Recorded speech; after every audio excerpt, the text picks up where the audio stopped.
Bien, el día de hoy nos toca ver lo que es el puerperio, tanto normal como patológico. Recuerden ustedes que obstetricia tiene tres grandes capítulos: embarazo, parto y puerperio. Son los tres capítulos. ¿No? Este, en realidad este capítulo se está reduciendo a una sola clase. ¿No? Estamos viendo incluso puerperio normal y puerperio patológico en una sola hora. Entonces vamos a tratar de resumir al mínimo todo el capítulo, para que ustedes más o menos puedan tener una idea, ¿no? de qué cosa es el puerperio. Recuerden que el puerperio es una etapa muy importante en obstetricia, porque es aquí, en este periodo, cuando las pacientes se complican y se mueren, ¿no? La mortalidad materna más alta en el Perú es por hemorragia, sobre todo posparto. Entonces, es importantísimo, o sea, esta etapa, ¿no? Que se presenta después del parto. ¿Y qué viene a ser el puerperio normal? Vamos a empezar por el puerperio normal y luego vamos a desarrollar el puerperio patológico. ¿Qué viene a ser el puerperio normal? El puerperio normal es una etapa de regresión de los cambios anatómicos y fisiológicos que tuvo la gestante durante el embarazo. Dicen que la mujer, cuando está gestando, tiene una serie de cambios anatómicos y fisiológicos. Esos cambios regresionan después del parto. ¿No? Esa etapa de regresión de cambios se le llama puerperio. La duración va a variar según los autores, ¿no? Algunos dicen que dura 30 días, 35, 40, 42, 45, hasta 60, y por el autor que es. En nuestra institución nosotros aceptamos 6 semanas, o sea, 42 días es lo que para nosotros dura el puerperio, ¿no? Que la mujer se debe recuperar, digamos, de todos los cambios que tuvo durante el embarazo y vuelve a un estado normal al que tuvo antes de embarazarse. Entonces, por definición, es el periodo que comprende la regresión progresiva de los cambios anatómicos y fisiológicos que se produjeron durante el embarazo, a una etapa previa a este, ¿no? Y dura unos 42 días. Más o menos es lo mismo que yo les he dicho, ¿no? Con respecto al concepto que deben ustedes tener de puerperio, ¿no? Algunos dicen puerperio es los 42 días que siguen al parto. No, eso no es el puerperio. El puerperio es la etapa de regresión de cambios. ¿Cuánto dura? Depende del autor, como les digo. En este caso vamos a considerar 42 días, ¿no? ¿Cómo se clasifica el puerperio? Si ustedes leen la literatura, hay una serie de clasificaciones. Entonces, esta clasificación es según el riesgo que tiene la paciente de complicarse. Entonces, según el riesgo, el puerperio se va a clasificar en tres: puerperio mediato y puerperio tardío. El puerperio inmediato es el más peligroso. Son las 2 horas que siguen el alumbramiento. O sea, sale la placenta las siguientes 2 horas. ¿Y cuál es el peligro? Que puede sangrar, puede tener una hemorragia y puede morirse la señora. Así que nosotros no controlamos. Entonces, es muy importante. A veces estas pacientes comienzan a sangrar y no se puede controlar médicamente, entonces hay que solucionar el problema quirúrgicamente. Entonces, la etapa de mayor riesgo, el puerperio inmediato.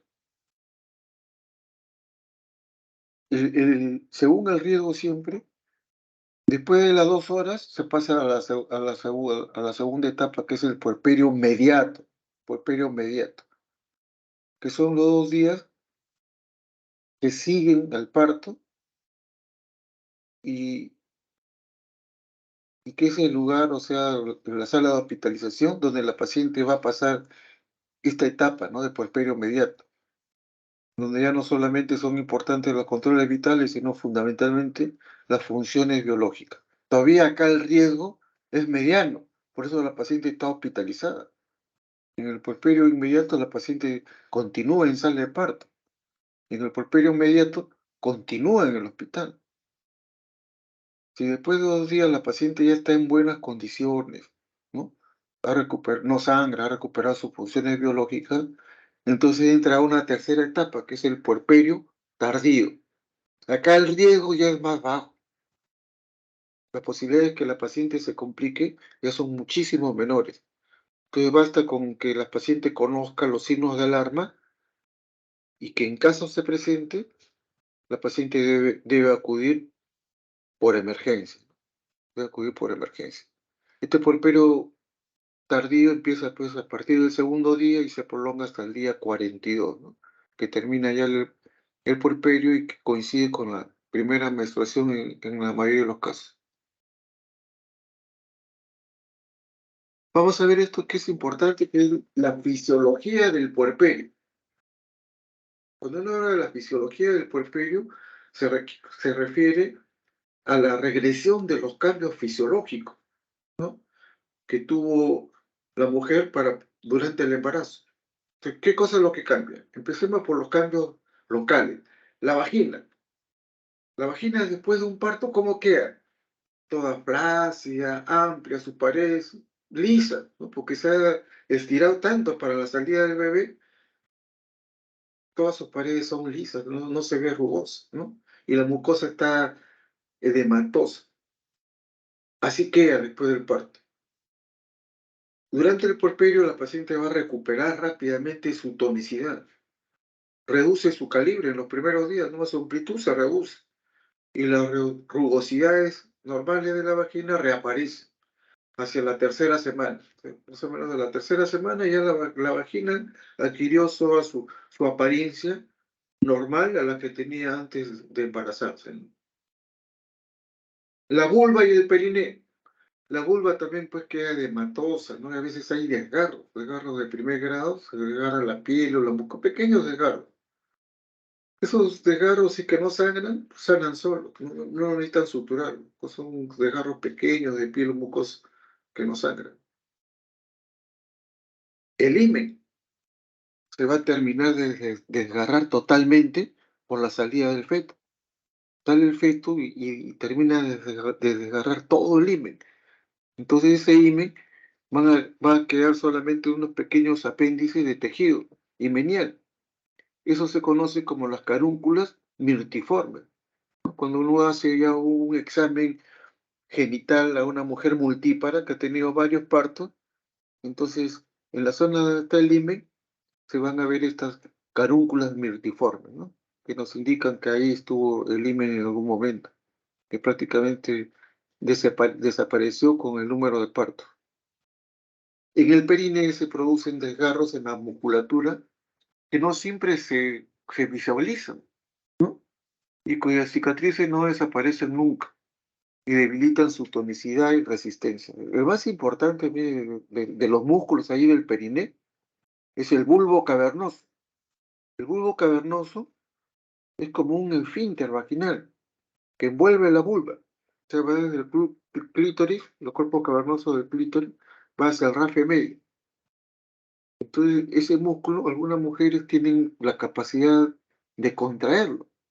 Contraen el bulbo cavernoso y durante el acto sexual, cuando se contrae el bulbo cavernoso, atrapa el pene, ¿no? Y eso produce una mayor sensación placentera tanto en el hombre como en la mujer. Después del parto, muchas veces este esfínter se desgarra. A veces nosotros lo cortamos en la episiotomía, pero se tiene que reparar bien, porque si no lo reparan bien, entonces va a quedar así ya demasiado abierto, ¿no? Ya no va a tener esa capacidad de esfínter, de contraerse, ya no va a perder su tono. Es muy importante, o sea, conocer la anatomía y repararlo en forma adecuada, ¿no? Si no, ya la tonicidad y resistencia se pierden. El útero. ¿Qué pasa con el útero? Ustedes saben que el útero normalmente mide 6 centímetros en una mujer nulípara, 7 en una multípara y 8 en una gran multípara. Su peso es aproximadamente 60 gramos en las nulíparas, 70 en una multípara y 80 en una gran multípara. El útero durante el embarazo va a incrementar su tamaño, sus, sus fibras musculares se van a hipertrofiar, pero también se van a hiperplasiar, o sea, van a aparecer nuevas fibras musculares que van a permitir que el útero crezca enormemente, o sea, para poder cobijar al feto, ¿no? Entonces, estos músculos que conforman el útero se van a empezar a contraer, ¿no? ¿Para qué? Para reducir rápidamente su peso, su tamaño, de tal manera de que recupere su peso y tamaño normal. Entonces ustedes van a ver que va a haber una pequeña degeneración grasa y alínea de las fibras musculares que habían crecido durante el embarazo por neoformación, o sea, las células que se habían hiperplasiado van a degenerar, ¿no? Y las células musculares que se habían hipertrofiado van a recuperar su tamaño normal. Al final del puerperio, el útero está absolutamente normal, como antes de embarazarse, ¿no? Recuerda que el útero en su interior tiene, en la zona del endometrio, ahí ha estado el lecho placentario, ahí ha estado insertada la placenta. Y ese lecho placentario va a demorar en cicatrizar unas 6 semanas, ¿no? O sea, el tiempo que dura el puerperio es el tiempo aproximado en que el lecho placentario va prácticamente a cicatrizar totalmente y el endometrio se va a volver a formar, ¿no? Una vez que empiece ya a producir sus hormonas folículo estimulante, que a su vez produce estrógeno, va a hacer que ese endometrio prolifere y todo vuelva a la normalidad. Entonces, este procedimiento de cicatrización del endometrio es bien importante, porque cuando es defectuoso puede hacer que la paciente comience a sangrar, ¿no? Es una hemorragia puerperal tardía, comienza a sangrar y se termina en una limpieza, no sabemos, o sea, en qué más se puede complicar. Pero tengan presente que estas hemorragias tardías provienen de una mala cicatrización del lecho placentario, ¿no? Hay que tener presente. También se puede infectar y eso da una endometritis. Entonces hay que revisar bien. El ovario. Las mujeres que no dan de lactar, la menstruación les reaparece, ¿no? En la quinta, sexta semana postparto, pongamos sexta semana, otra vez la mujer comienza a menstruar. Son en las que no dan de lactar. Recordad que esos primeros ciclos la mayoría de veces son monofásicos y anovulatorios, o sea, no hay ovulación.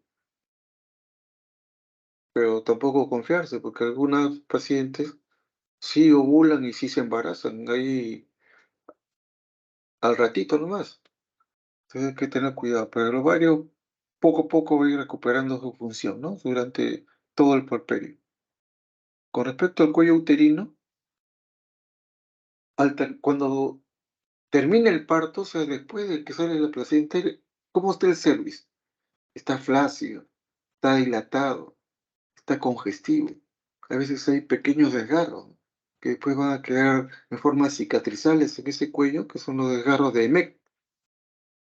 Entonces, este cuello va a recuperar rápidamente su tono y permite que el orificio externo se vea a la evaluación en forma transversal, ¿no? Cuando una mujer nunca ha tenido un parto vaginal, ustedes van a ver que el orificio cervical externo es puntiforme.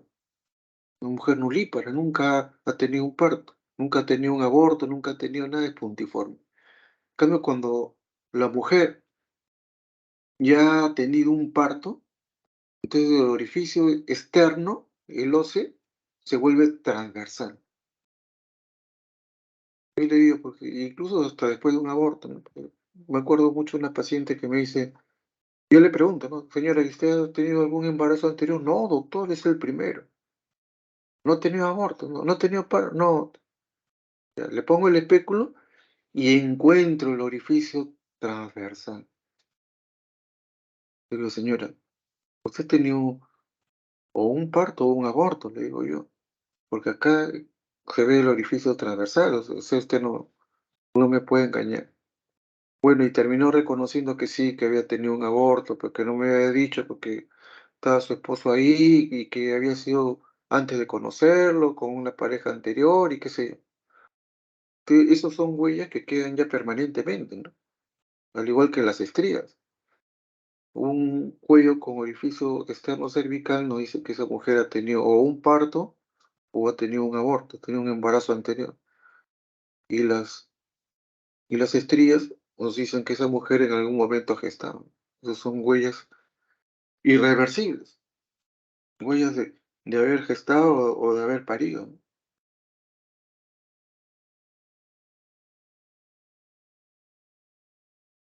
En cuanto a los cambios generales, ¿qué pasa con la piel? ¿Sabes que la piel cuando la mujer se embaraza, ustedes van a ver que se pigmenta? Las cicatrices, los pezones, la línea media, ¿no? A veces se pigmenta la cara, los cachetes, se ponen marrones. Todo eso es por acción de la progesterona. Por eso es que la mujer aparece con esas manchas, ¿no?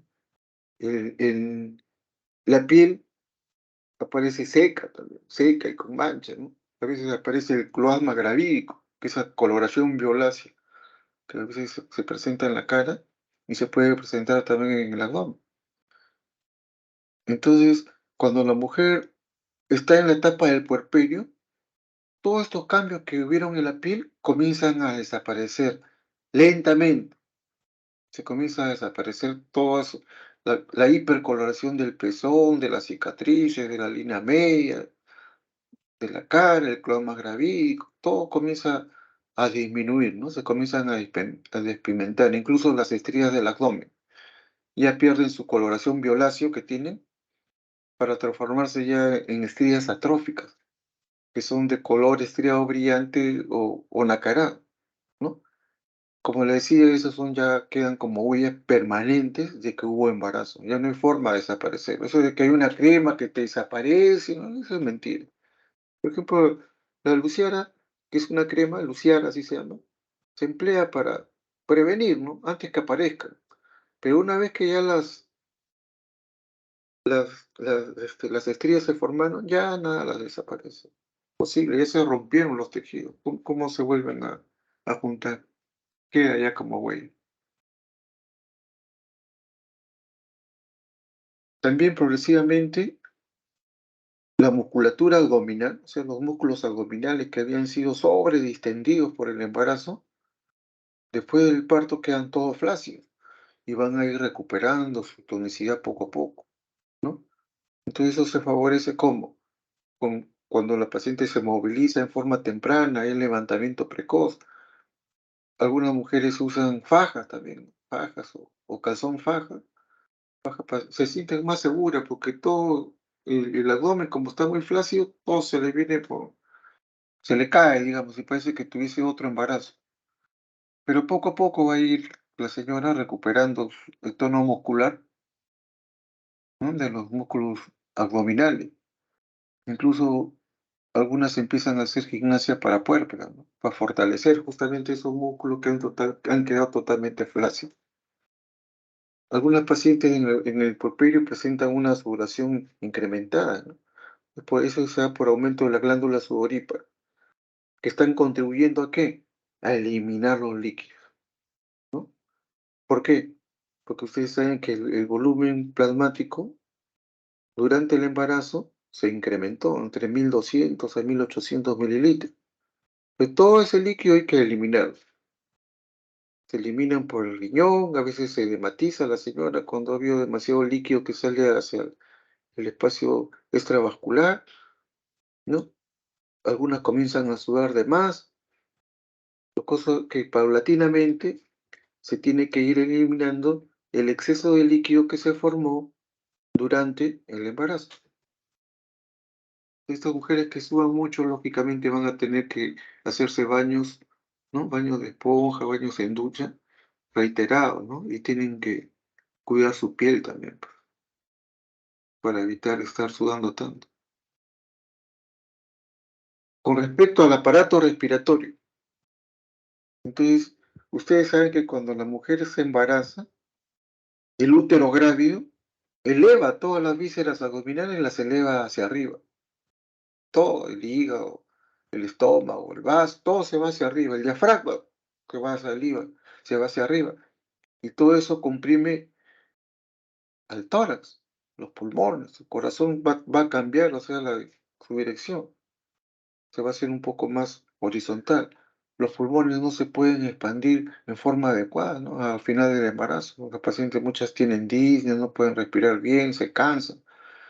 Entonces, cuando la mujer da luz, cuando entra el puerperio, todos estos síntomas comienzan a desaparecer. Ya los movimientos respiratorios se realizan pues con mayor comodidad, el paciente puede respirar mejor. Disminuye la frecuencia inducida de un lado por las limitaciones, ¿no? En la expansión pulmonar, por lo que le decía, por la elevación del diafragma. Y por el otro lado, por la respuesta al nivel de progesterona circulando durante el embarazo y cuyos valores de la progesterona van a descender bruscamente después de que sale la placenta, ¿no? Yo sé que la progesterona se produce en la placenta, entonces va a haber una caída de esta hormona que a la vez va a mejorar, va a hacer que mejore los movimientos, la frecuencia respiratoria. El útero va a poder expandirse bien, ya no va a no te va a tener problemas de, de disnea, de distrés respiratorio, ni nada de eso. Se recupera, o sea, la función respiratoria, ¿no? Y en cuanto al aparato respiratorio, lo que le decía, ¿no? Cuando el diafragma sube, la punta del corazón la lleva hacia más hacia la izquierda, o sea, lo hace prácticamente horizontal. Cuando se produce el parto y el útero ya disminuye de tamaño, el diafragma baja. Y eso hace que el corazón recupere su situación normal. La punta que estaba recontra horizontal hacia la izquierda, nuevamente se va haciendo anterior izquierda, ¿no? O sea, mejora. Desaparecen todas las alteraciones electrocardiográficas que podrían haber. Desaparecen los soplos sistólicos. Mejora la dinámica circulatoria. Todo va a ser mejor. La presión arterial se normaliza, pues muchas veces la presión se ve alterada, sea por los cambios que han habido en el embarazo, sobre todo cuando el útero grávido comprime a la vena cava. Durante el embarazo, el útero, mientras más grande, va a comprimir la vena cava. Entonces, eso no permite de que haya un buen retorno de la sangre de los miembros inferiores hacia el corazón. Entonces, la sangre se comienza a almacenar ahí en los miembros inferiores, pueden aparecer varices, hay edema, ¿no? Puede ocasionarse incluso hasta flebitis. Entonces, todo eso va a mejorar. Ustedes saben que cuando el útero comprime la arteria aorta, eso puede disminuir un flujo de sangre hacia el útero y por lo tanto hacia la placenta y hacia el bebé. Y puede ocasionar hipoxia en el feto por compresión del útero sobre la arteria aorta. Y eso se llama el efecto Poseiro. Es cuando la paciente está en decúbito dorsal, está echada de espalda, ¿no? Mirando hacia arriba. Entonces el útero está comprimiendo ahí la arteria aorta. Eso es durante el embarazo. Entonces se debe poner de costado para el lado izquierdo y ya se descomprime. Y puede llegar la sangre normal de la aorta hacia el útero, hacia la placenta. En el caso de la vena también, o sea, el útero griego comprime la vena cava y por eso le decía de que no hay un buen retorno venoso. Ya como ya no hay útero grávido porque ya el niño nació, entonces ya no hay compresión, ni de aorta ni cava. Entonces todo se normaliza. El pulso también disminuye de frecuencia, ¿no? Entonces todas las funciones se van recuperando paulatinamente. Con respecto al aparato digestivo, durante el puerperio, miren, hay una relajación de la fibra muscular y disminuyen los movimientos peristásticos, ¿no? Siempre tiende al hilio adinámico. Eso puede llevar a que el paciente no evacúe y se estriña, ¿no? En la cesárea es peor, porque en la cesárea se manipula víscera. Entonces, mucho cuidado con pacientes que están haciendo hilo, que están balonadas, que están distendidas, no darle de comer. Comida sólida, normalmente se le da dieta líquida. Con respecto al aparato urinario, entonces se va a observar de que la paciente va a empezar a orinar más de lo normal, sobre todo en las primeras horas. Y la diuresis se va a intensificar aumentando la capacidad vesical. Va a haber edema e hiperemia de la pared vesical. La sobreextensión, el vaciamiento incompleto, a veces es por efecto paralizante de la anestesia, ¿no? Cuando usa anestesia, entonces la paciente va a estar sobredistendida su vejiga o no va a vaciar totalmente, ¿no? Por eso que después de la anestesia siempre nosotros colocamos una sonda vesical para evitar que haya una retención urinaria. Durante el embarazo también los uréteres, ¿no? Y la pelvis renal se encuentran algo dilatadas. Es una ecografía de vías urinarias a una mujer gestante y ¿qué van a encontrar? Van a encontrar que los uréteres están dilatados durante el embarazo y eso es normal. Entonces eso vuelve entre la segunda, la octava semana después del parto, todos esos cambios anatómicos que hubieron durante el embarazo van a volver a la normalidad. Con respecto a la glándula mamaria, entonces después del alumbramiento, las mamas van a comenzar con la secreción láctea, se van a empezar a producir leche. ¿Por qué? Por acción de la prolactina. La prolactina es la hormona que va a permitir de que se forme la leche y esta pueda ser eyectada hacia el bebé, ¿no? Junto con la prolactina van a participar una serie de hormonas, ¿no? La somatotrofina, la CTH, o glucocorticoides, las hormonas tiroideas, la insulina. Pero la primordial, ¿quién es? La prolactina, es la hormona de la leche. Ustedes ven ahí en el esquema, ¿no? Ven las glándulas productoras de leche, los alveolos, los ductos mamarios, y cómo se comienza a formar la leche está en todos estos alveolos mamarios, acines le llaman con conjunto de alveolos, y después por acción de la oxitocina, cuando el feto succiona, se libera oxitocina, que está almacenada en el lóbulo posterior de la hipófisis. ¿Y qué hace la oxitocina a este nivel de glándula mamaria? Hace que los acines, los alveolos, todos se contraigan y la leche pueda ser eyectada hacia el bebé. O sea, el bebé succiona y comienza a bajar la leche, ¿no? Eso es lo normal, fisiología normal de la glándula mamaria. Entonces, para que se inicie este proceso, la estimulación neurológica producida por la succión del pezón, que siguiendo los ramis conductores dorsales alcanza el hipotálamo, ocasionando la desaparición del factor inhibidor de la prolactina. Ese es para la producción de leche, ¿no? Y la oxitocina produce el vaciamiento de la leche. Esas son estas dos hormonas, o sea, la prolactina y la oxitocina son fundamentales. La prolactina va a empezar a actuar, ¿por qué? Porque se va a desaparecer la acción de este factor inhibidor de la prolactina. Entonces la prolactina va a quedar libre para producirse y actuar en la producción de leche. Y la oxitocina va a hacer que toda esa leche sea eyectada hacia el feto cada vez que esté succiona, ¿no?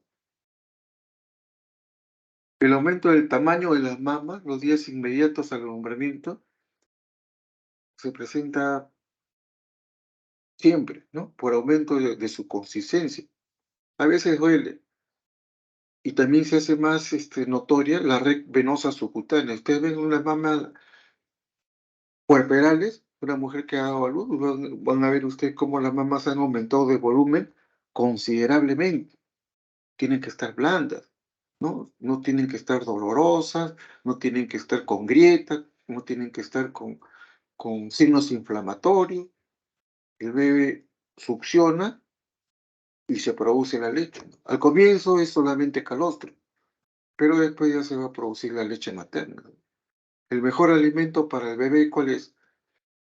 ¿La leche de vaca o la leche materna? La leche materna. Entonces, la dieta ideal para el recién nacido. ¿Y la de vaca? ¿Será buena? Sí, también es buena, pero para el ternero es muy buena la leche de vaca.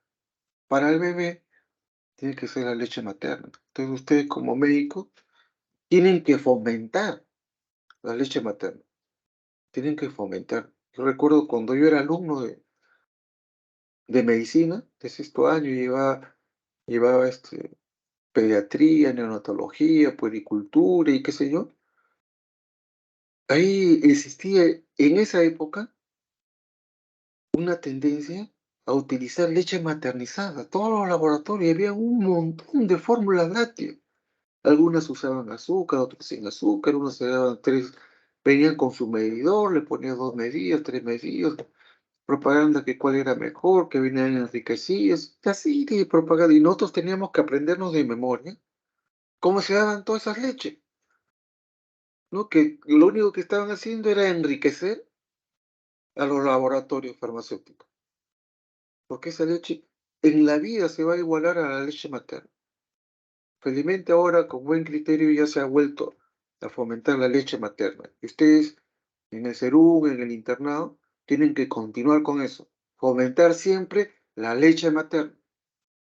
Solamente en aquellas madres que por algún motivo no puedan dar de lactar, en ellas se les puede dar su fórmula, ¿no? Su fórmula láctea, su leche de vaca. En todos los demás casos, leche materna. Incluso se usa como un método anticonceptivo, como vamos a ver después, ¿no? Que es el MELA, el método de lactancia exclusiva. Cuando veamos planificación, ahí vamos a ver en qué consiste. Cuando la paciente va a iniciar su lactancia, a veces solamente sale calostro. Y cuando la leche cae, dice, le da fiebre a la paciente, un día, 24 horas, 48 horas, normalmente es un día. Cae la leche. La paciente está con malestar general, ¿no? Y es cuando sale la producción de leche, cae en cantidad. Primero salían gotas, que era el calostro, que no es leche propiamente, pero después de 24 horas, más o menos, ahí viene la leche. Y se aumenta la temperatura, ¿no? Dice ya la leche se comenzó a producir. No siempre, ¿eh? No siempre se ve esto, pero en algunos casos es así. Es así que la leche puede anunciar cuando se comienza a venir en forma, digamos, abundante, ¿no? Es importante que la mamá tome bastante líquido para que tenga leche, tome calcio, porque si una mujer no toma calcio, la leche, ¿de dónde va a jalar el calcio para la leche que está produciendo? De los huesos. Y si una señora tiene 3, 4, 5, 6 hijos y nunca ha tomado calcio y ha estado dando de lactar a todos sus hijos, ese calcio se ha ido jalando de los huesos. Cuando la señora ya es mayor de edad, va a sufrir de osteoporosis. Va a tener todos los óseos, o sea, todos los huesos bajos de calcio, son huesos muy débiles. La señora se va a fracturar de repente. ¿Por qué? Porque no tomó calcio. Entonces, uno de los medicamentos fundamentales que una mujer debe tomar cuando está dando de lactar es el calcio. ¿De acuerdo? Ahora, la inhibición de la producción de las gonadotrofinas hipoficiarias permite el mantenimiento de la galactosa y la anovulación con y eso lo vamos a ver cuando veamos la clase de Mela, ¿ya? Y ahí vamos a explicarle bien, justo a mí me toca esto, para que sepan cómo es como método anticonceptivo, qué hace el Mela y por qué él sirve, porque la mujer, mientras esté dando lactancia exclusiva, no se embarace. Sirve como un método de planificación familiar natural, ¿no? Simplemente dando de lactar en forma exclusiva al bebé.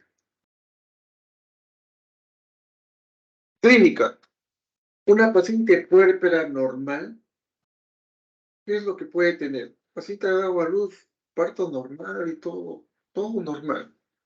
¿Qué puede presentar? Escalofríos. La puérpera normal puede tener escalofríos. Ustedes van a ver que dio a luz y al poco tiempo hasta que se muere de frío y está con escalofríos, ¿no?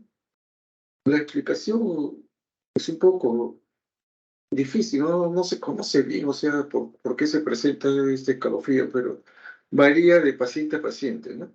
Y, y varía también su duración, intensidad. A veces se acompaña con una febrícula. Eso se presenta sobre todo el primer día, cuando la paciente ha dado a luz, las primeras 24 horas, ¿no? Hay un escalofrío, que la paciente tiene frío, todo, quiero abrigarme, comienza a temblar el escalofrío. Y su temperatura puede subir, ¿no? ¿Eso a qué se puede deber? Eso se debe a que muchos detritos, muchas sustancias, o sea, digamos, provenientes de la adhesiva, provenientes del parto, inclusive pequeñísimas cantidades de líquido, todo se constituyen en noxas que van a pasar a la circulación.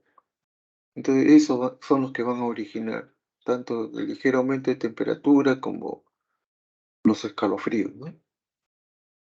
Pues no hay que asustarse si que ustedes tienen una paciente puerpera normal que tiene escalofrío. Temperatura. Cuando la temperatura sube más de 38 grados, después del segundo día y hasta el 10.º día, eso se conoce como fiebre puerperal y eso es patológico, ¿no? Entonces, una paciente normal, una puérpera normal solamente puede tener una pequeña asa, una febrícula, las 24 horas, o sea, dentro de las primeras 24 horas, que ya le dije que es por la absorción de detritos que vienen del adhesivo, o puede tener la caída de la leche, ¿no? Que es una sola vez. Listo. Después, si tiene fiebre, a partir del segundo, tiene 39, 40 de fiebre y se repite por lo menos 2 días seguidos, y esa es una infección, digamos, puerperal, que se denomina fiebre puerperal, ¿no? Y tenemos que buscar la causa. Normalmente son infecciones derivadas del aparato genital, ¿no? O a veces urinario. Como vamos a ver dentro de un rato, ahí les voy a explicar todo. El pulso. El pulso en el puerperio inmediato es frecuente que curse con bradifignia, ¿no? O sea, con una frecuencia cardíaca por debajo de lo normal, puesta con 50. Y eso se va a ir recuperando lentamente, ¿no?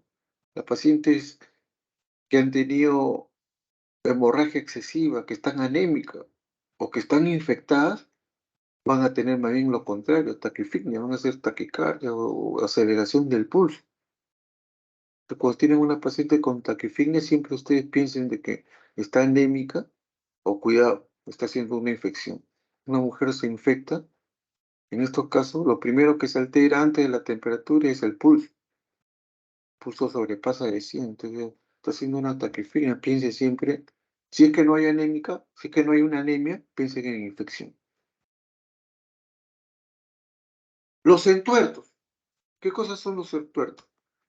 El entuerto es el dolor que presenta la puérpera a nivel del útero. ¿Por qué se presenta eso? Porque el útero, ya le dije, estaba agrandado y se comienza a contraer. Esas contracciones son dolorosas. ¿Cómo se llaman esas contracciones dolorosas del útero? Que está involucionando, que está volviendo poco a poco a su tamaño normal. Se llaman entuertos. Ese es el nombre normal, ¿no? Es más común en las multíparas, son más intensos, ¿no? Ahora, si se quedan membranas, restos o coágulos, también van a los entuertos van a ser más fuertes. También en las pacientes que están tomando oxitóxico, ¿no? Las mujeres que están lactando, o sea, en el momento que lactan, entonces se libera oxitocina. Entonces, se ponen a lactar y de repente sienten el tuerto, ¿no? Sienten el tuerto. De repente, pacientes, hay mujeres que dan de lactar ya hasta fuera del puerperio, ¿no? O sea, durante la etapa de lactancia, les dan de lactar y les duele el útero. ¿Por acción de qué? De la oxitocina. La oxitocina es la que produce, o sea, la contracción del útero. La oxitocina que se está produciendo por la succión ¿no? Del lactante. Esa misma oxitocina que permite que se libere la leche. de la mama también hace que el útero se contraiga, y por eso es que presentan ese dolor, ¿no? Entonces, no olviden, el término médico, aquí hay alguien que ha abierto su micro, por favor que lo apague, porque está interrumpiendo la clase.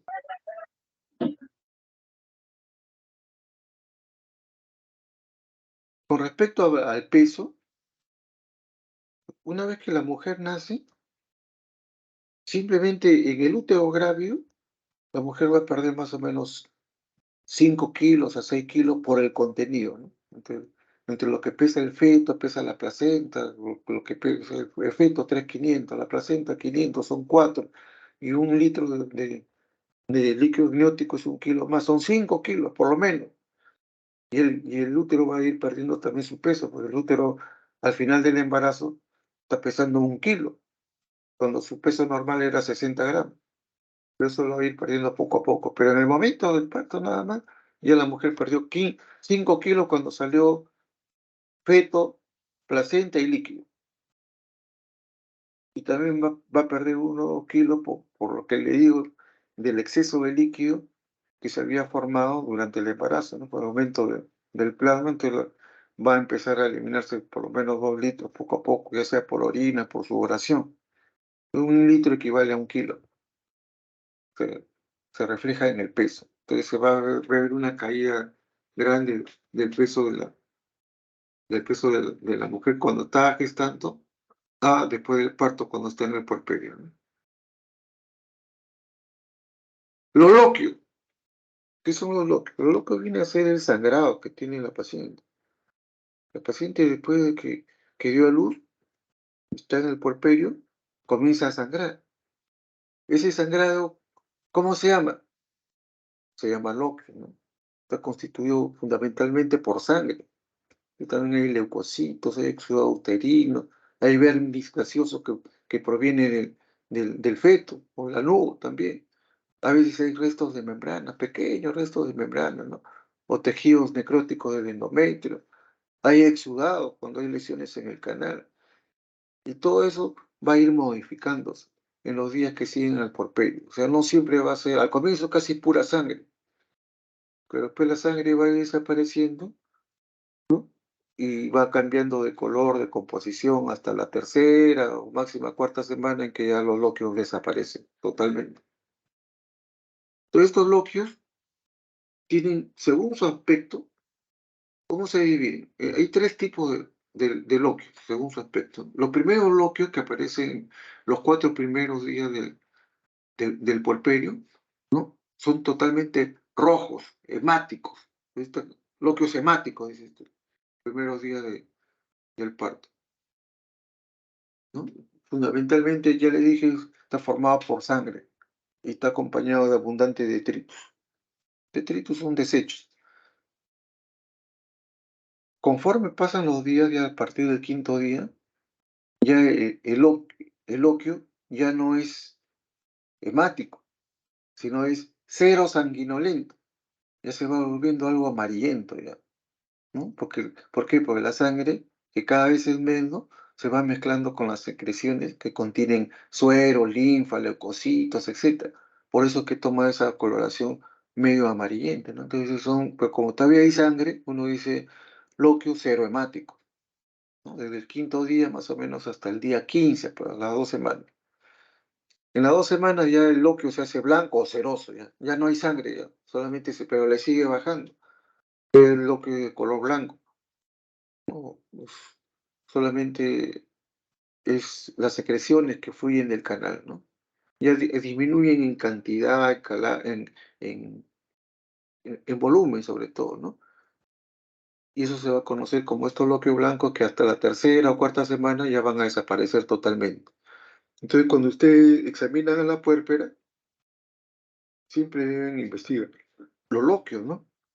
La cantidad, el color y el olor. Entonces, ustedes dirán, ¿cuál es la principal causa de mal olor en los loquios? Y todos me van a decir, infección. Van a decir, no, esa no es la causa más frecuente. La causa más frecuente de mal olor en los loquios es la mala higiene. Las señoras se ponen ahí su paño, ¿no? Su toalla higiénica, su pañal higiénico, eso que se colocan, y no se lo cambian, están en pleno verano. Entonces se metaboliza rápidamente la sangre por acción de las bacterias que están ahí en la flora vaginal y están en la vulva y en la piel, comienzan a metabolizar la sangre y entonces adquiere un olor fétido, ¿no? Maloliente se ponen los loquios. Como le digo, la mayoría de las veces, ¿por qué es? Por mala higiene. Entonces siempre hay que propiciar el lavado perineal. Los pacientes deben lavarse la zona perineal, que incluye, ¿no? Vulva, perineo y ano, toda esa zona. Lo que se recomienda es usar una sustancia iodada, ¿no? En espuma o en solución, por lo menos 2 veces al día, además del baño diario, ¿no? Prohibido hacerse duchas vaginales, todo está contraindicado. La altura uterina, miren, es un parámetro que cuando ustedes examinan a las puérperas, siempre deberían medir. El alumno tiene que ir, y ahora que ustedes van a ser internos, tienen que ir con sus centímetros para medir la altura uterina, tanto en las gestantes como en las puérperas.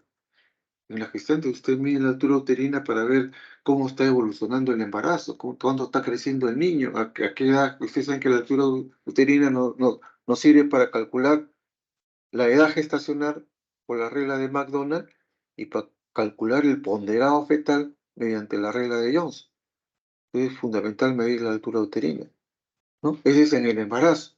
Y en el puerperio, ya el niño salió. Entonces, el útero que está crecido va a empezar a disminuir del tamaño. Esa disminución del tamaño, ¿cómo se llama? Involución uterina. ¿Y qué es lo que ustedes tienen que hacer? Medir todos los días. Diariamente miden cuánto va disminuyendo el útero, ¿no? Se mide igualito que en el embarazo, desde el borde superior del pubis hasta el fondo del útero. Todos los días. Recuerden que después del parto, el útero se contrae bien, está por debajo del ombligo, ese es el globo de seguridad epinar, está duro como piedra. Después ya se relaja un poco y está más o menos al día siguiente ya está a la altura del ombligo, normalmente. Y de ahí comienza a disminuir en promedio 1,5 centímetros por día, de promedio, ¿no? Es de 1 a 2 centímetros. Va a ir involucionando. Ustedes cada día que miden, la altura uterina va a ir disminuyendo 1 o 2 centímetros, menos, así, conforme van pasando los días. Al 10.º día ya el útero ya no se palpa, ya llegó al borde superior del pubis, entonces ya no lo van a palpar, ¿no? Recuerden siempre que cuando ustedes miden la altura uterina, en este útero que está involucionando, siempre debe ser con la vejiga vacua. Me ha pasado hace poco, ¿no? Estaba con la residente, el interno, y le digo, ¿pero la altura uterina? Dice, doctor, acá se palpa una tumoración. Digo, señora, ¿ya orinó? Sí, doctor, ya oriné. Pues palpo, efectivamente, pues se palpaba aparentemente el útero que llegaba hasta el ombligo y más arriba se palpaba una tumoración dura.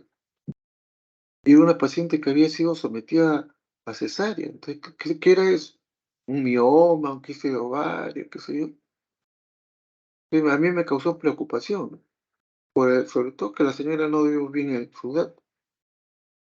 Entonces, de repente, cuando le iba a examinar otra vez, le iba a hacer tacto, me dice, doctor, quiero orinar. Ay, señora, usted no ha orinado. Sí, es que orinar antes, pero ahorita quiero orinar. Entonces, se le hizo orinar.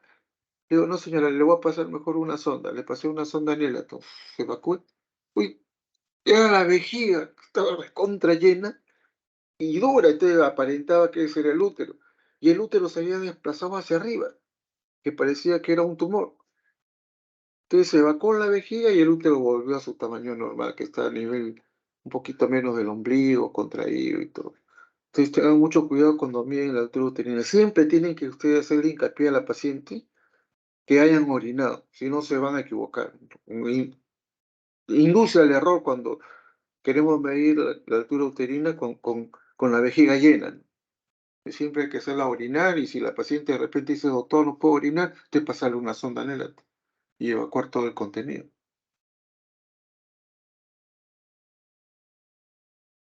Entonces, recuerden que la diuresis en puerperio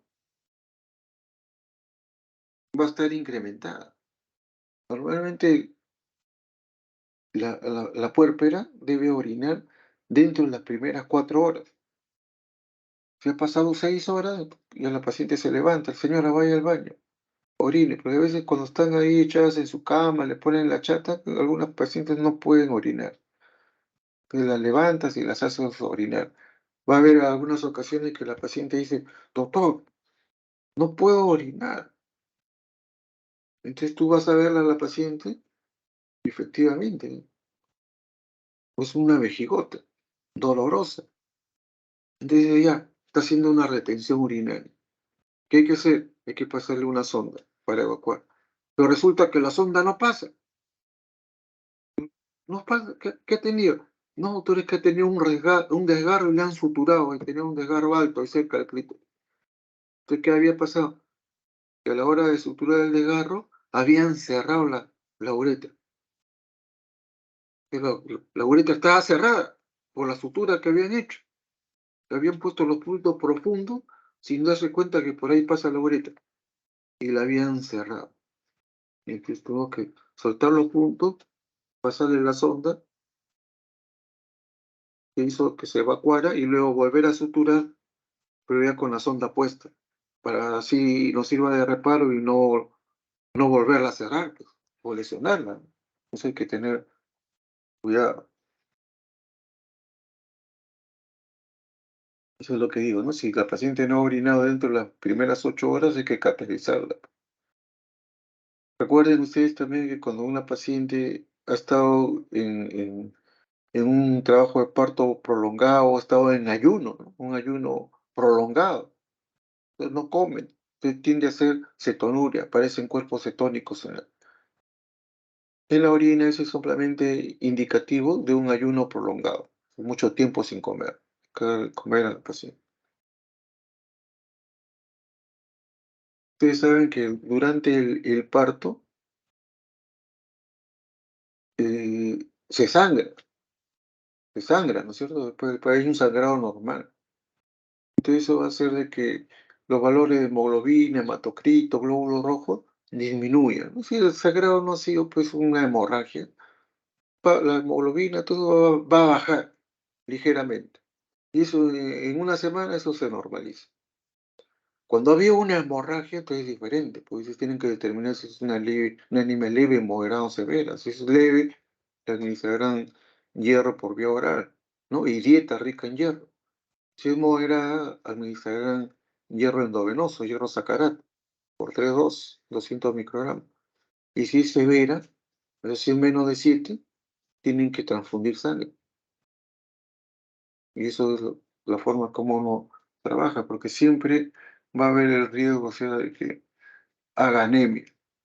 El recuento de leucocitos, siempre va a haber una leucocitosis, no se asusten. Pero eso es un hemograma, doctor, tiene leucocitosis, piensa que está haciendo una septicemia, una sepsis, no, no, no. Normalmente en el puerperio, normalmente hay una leucocitosis. Normalmente no pasa de 20.000. En algunos casos, que hemos visto, ¿no? Que puede llegar hasta 30.000 y con aumento de granulocitos, ¿no? Con una linfopenia relativa y a veces una eosinopenia absoluta.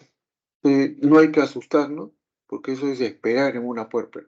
Eso con el transcurso de los días se va a ir normalizando, porque estamos hablando de un parto normal, una puérpera normal, una mujer sana. Recuerden eso, las puérperas son mujeres sanas, no son mujeres enfermas. Entonces, todos esos cambios que ha tenido el puerperio normal van a volver a la normalidad, ¿no? Siempre en el momento del parto, al final del embarazo, hay un aumento, una elevación del fibrinógeno plasmático. Y todos los factores de coagulación también se incrementan, ¿no? Para ayudar a la coagulación de la sangre. El momento del parto, la paciente tiene mucho riesgo de sangrar. Entonces, el sistema, el sistema hematológico, digamos, del organismo se defiende, aumentando los factores de coagulación, para que la sangre pueda coagular mejor y la paciente sangre menos.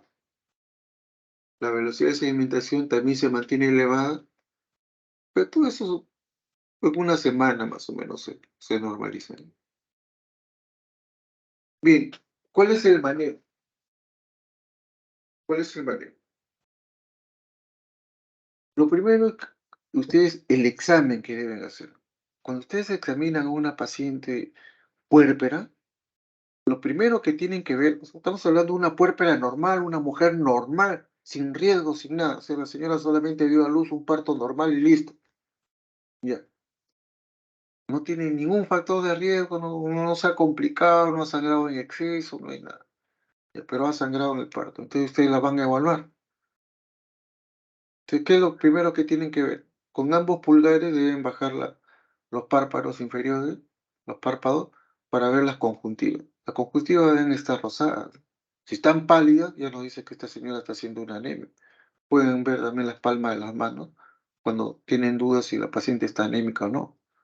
En segundo lugar, van descendiendo y ven las mamas. Las mamas tienen que estar aptas para la lactancia. Eso significa que el pezón tiene que estar bien formado para que el bebé pueda succionar. Las, los pezones tienen que estar sanos, no tienen que tener grietas, no tienen que tener fisuras, no tienen que tener ningún tipo de lesión. Las mamas, igual, no debe haber signo de flogosis, no debe estar inflamado, no debe estar edematoso, doloroso, ni nada de eso. Entonces, mamas conjuntiva rosada, mamas aptas para la lactancia. En tercer lugar, el útero debe estar contraído y usted lo debe medir para ver que esté involucionando bien. En cuarto lugar, los loquios después del puerperio, cuando ustedes examinan en el puerperio inmediato, los loquios van a ser hemáticos, ¿no? Cantidad regular, digamos, como una regla, y no deben oler mal, simplemente deben oler a sangre. Punto. Eso es los loquios.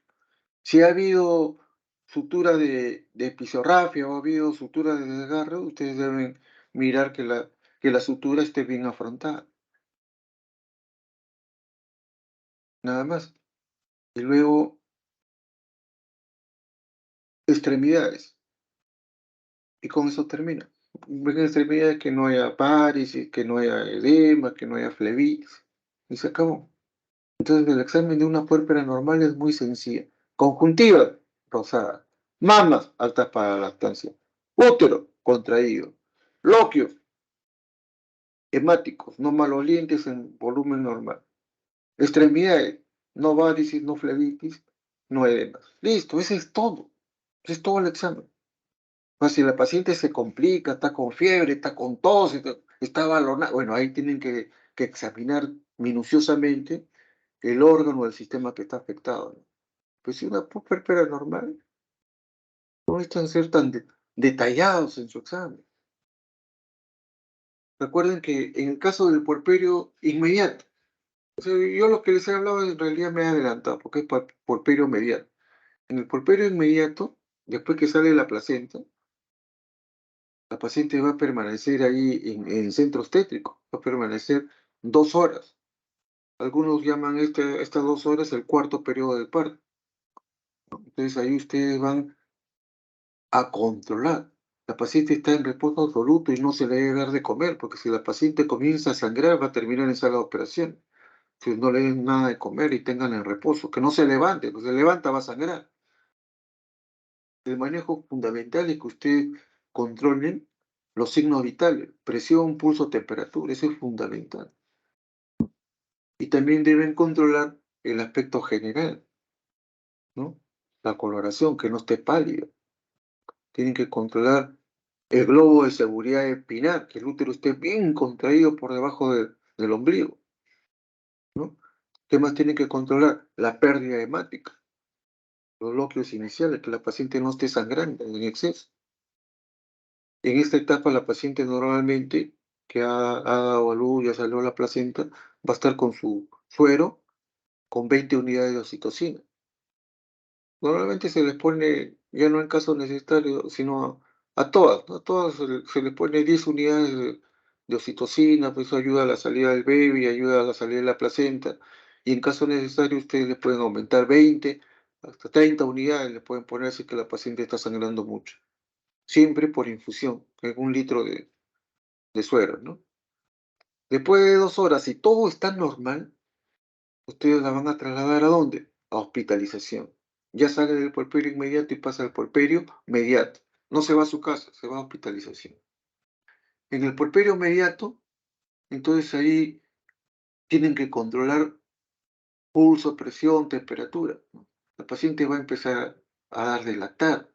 Se debe levantarse a las 6 horas, que no se levante antes porque va a sangrar. Entonces hay mucho riesgo, ¿no? Ustedes van a mantenerla con su suero, con oxitocina, y si después de 4 horas no hay evidencia de sangrado, le pueden retirar, ¿no?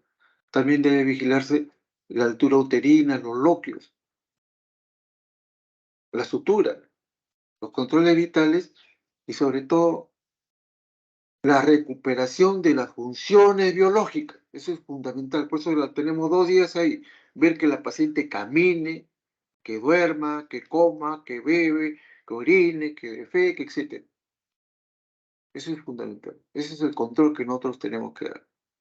Su dieta va a ser completa, puede comer de todo. Acá no hay restricción porque no se ha intervenido en el tubo digestivo, ni se han tocado las vísceras intestinales, ni gástricas, ni nada. Se puede comer normalmente. La actividad física, ya les dije, reposo relativo y que se levante a las 6 horas del parto. Siempre hay que enseñarle a la paciente su higiene, ¿no?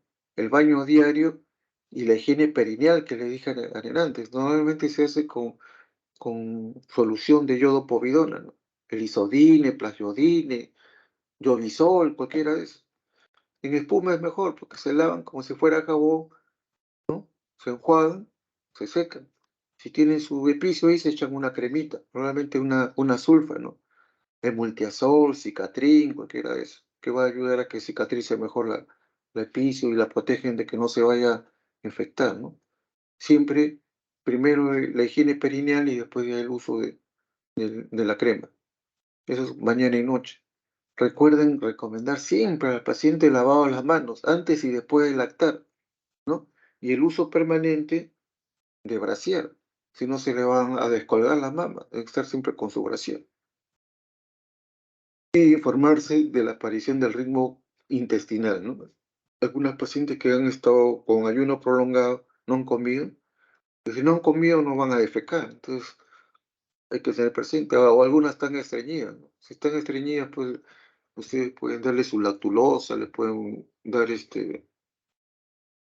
un supositorio de glicerina, ¿no? Incluso enema evacuante cuando están muy estreñidas. Laxantes están contraindicados porque eso va a pasar en la leche materna, va a pasar al bebé y el bebé va a empezar a hacer diarrea. Entonces los laxantes no se dan. Pueden dar lactulosa o supositorio de glicerina en caso que no funcione el intestino y el paciente se vaya a estreñir, ¿no? Eso es con respecto al puerperio mediato, ¿no? Recuerden que en ese puerperio mediato es en el momento en que deberían haber hecho el examen que yo les dije, examinar conjuntiva, rosadas, mamas aptas para lactancia, útero contraído por el globo de seguridad espinal, los bloqueos normales y extremidades no varis, no edemas, no flebitis. Listo. Entonces ahí ustedes le dan de alta a la paciente, porque ya pasa por el periodo tardío que ya es de bajo riesgo. Ustedes tienen que hacerle conocer todas las, todos los signos de alarma que podría tener la paciente en caso que se presente que ella debe volver. Como ya el riesgo es mínimo, entonces la paciente se puede ir a su casa después del segundo riesgo, mucho menor riesgo. Entonces ya ustedes le han enseñado cómo ella debe lavarse, cómo debe dar de mamar, ¿no? Hay que darle también un método de planificación familiar para que la paciente no vaya a regresar el otro año otra vez embarazada, sino para que pueda espaciar, ¿no? Entonces se le orienta a la paciente y se permite que la paciente pueda elegir en un método anticonceptivo, ¿no? De todo tipo. Vamos a ver también, hay una clase sobre la anticoncepción postparto, que justo me toca conmigo un seminario, cuando hagamos ginecología. Entonces ahí vamos a revisar bien lo que es la anticoncepción postparto. No olviden, siempre pacientes que dan a luz hagan mejor con su método anticonceptivo para que puedan espaciar y puedan regresar también a su control. El suplemento vitamínico, si la paciente está anémica, fundamentalmente hierro. Si va a dar de lactar, tiene que dar calcio obligatorio, ya les dije. Hierro y calcio son fundamentales, no solamente en el puerperio, sino mientras dure la lactancia, ¿no? Sobre todo el calcio. Es aconsejable que la mujer evite los baños en tina. Baño en ducha, sí. Ducha vaginal, no. Baño en tina, tampoco. Las relaciones sexuales no se deben reiniciar hasta finalizado el puerperio. No son, cuando sale de alta, 40 días y 40 noches hasta que puedan reiniciar su vida sexual, ¿no? Pero eso casi nunca se cumple. Me acuerdo en el Hospital Militar Central, cuando yo era residente, se hizo un estudio a las puérperas. A los cuantos días de puerperio reiniciaban su vida sexual. Y el estudio encontró que la mayoría de pacientes reiniciaban la mayoría de parejas, mejor dicho, porque era la paciente y su pareja, reiniciaban su vida sexual alrededor del día 25, entre el 21 y 28. 25 era el promedio. Día 25 reiniciaban su vida sexual. Lo recomendable es el día 42. El problema es quién se aguanta 42 días, sobre todo el marido, es el que no se aguanta y el que más presiona. Entonces reinician su vida sexual antes, ¿no? Entonces siempre con los cuidados respectivos. Si hace ejercicio la señora, que hay ejercicio, gimnasia para puérpera, estos son ejercicios suaves y progresivos, ¿no? Si la señora es deportista, no va a poder hacer su deporte por lo menos 2 meses después de dar a luz. Pues siempre hay riesgo de que sangre, ¿no? Algunos pueden usar faja, ¿no? Faja tubular, como le digo, eso les da más seguridad, sobre todo a las pacientes que han sido operadas, se sienten más seguras cuando usan su faja en los días, digamos, en los primeros días de puerperio. Y después, más adelante, su calzón faja, que son una especie de calzones elásticos que van a evitar que la barriga se le caiga y que parece que estuviesen embarazadas otra vez o que se ha quedado un niño dentro. Y no es así, ¿no? Pero les ayudan digamos, a mantener su forma femenina. Muy bien, vamos a ver ahora entonces, ya nos hemos pasado cuánto tiempo. Hemos cumplido, o sea, la hora para hacer el puerperio normal. Ahora vamos a hacer media horita de puerperio patológico. Solamente dos cosas fundamentales en el puerperio patológico: las hemorragias y las infecciones. El otro tipo de complicaciones que pueden haber, ya ustedes la van a revisar, o sea, ustedes van a leer, va a quedar como tarea. Pues si no, nos pasaríamos 2 o 3 horas más, porque el puerperio patológico es, imagínense, cada patología, cada enfermedad que se puede presentar en el puerperio. Pero vamos a ver lo más frecuente nomás. Incluso la hemorragia, ustedes tienen una clase, un seminario, no recuerdo bien, sobre hemorragia postparto, donde iban a hablar detalladamente de la hemorragia. Así que aquí solamente voy a hablar un resumen, un poquito de lo que es la hemorragia, y más bien le voy a dar un poco más de importancia a lo que es la infección que se puede presentar en el puerperio. Esos dos temas es lo que vamos a revisar, ¿ya? Entonces empezamos en la hemorragia del postparto inmediato. O sea, la señora da a luz y le viene una hemorragia. Entonces, ¿qué es la hemorragia postparto inmediato? O sea, aquella que tiene lugar inmediatamente después de la salida de la placenta, ¿no? Y se mantiene o se puede presentar hasta las 2 horas siguientes al parto. Es el momento más grave, o sea, en el puerperio inmediato. Como le digo, son los cuadros más graves y en ocasiones suponen un gran peligro para la madre. Es en esta etapa donde las mujeres mueren, ¿no? Mueren o sea, digamos, como consecuencia de muerte materna por hemorragia. La hemorragia sigue siendo la primera causa de muerte materna en el Perú, o sea, contando ciudades y zonas rurales. En Lima, la causa más frecuente es la hipertensión inducida por el embarazo. Acá la hemorragia se ha logrado controlar. ¿Por qué? Porque normalmente acá en Lima dan a luz en hospitales, ¿no? Y ahí, ¿quiénes hay? Personal especializado, hay sala de operaciones, hay banco de sangre. hay medicación. Entonces tenemos todo a la mano. No debería morir ninguna paciente por hemorragia en un hospital. Posible que muera cuando tiene una atención oportuna y adecuada, ¿no? Pero en las zonas rurales, cuando la atiende una comadrona, un empírico, el curioso de ahí del pueblo es el que atiende, el paciente se complica y se muere.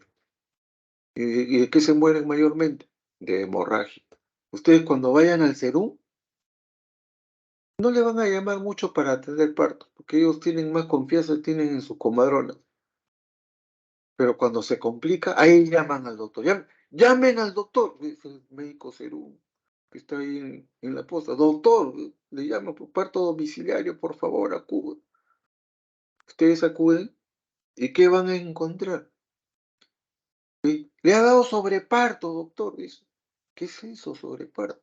Llegan y encuentran una hemorragia tremenda, un charco de sangre. Le ha dado sobreparto. A veces llegan y la encuentran convulsionando, haciendo una eclampsia. Esas son las causas más frecuentes, o sea, a las que ellos llaman sobreparto.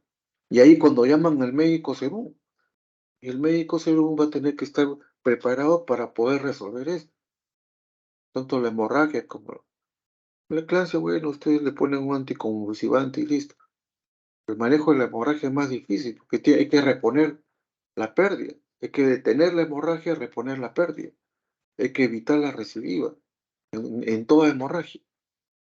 Y para eso vamos a tener nosotros que en la mayoría de los casos derivar, ¿verdad? Dar tratamiento médico, y si el tratamiento médico no resulta, queda el tratamiento quirúrgico.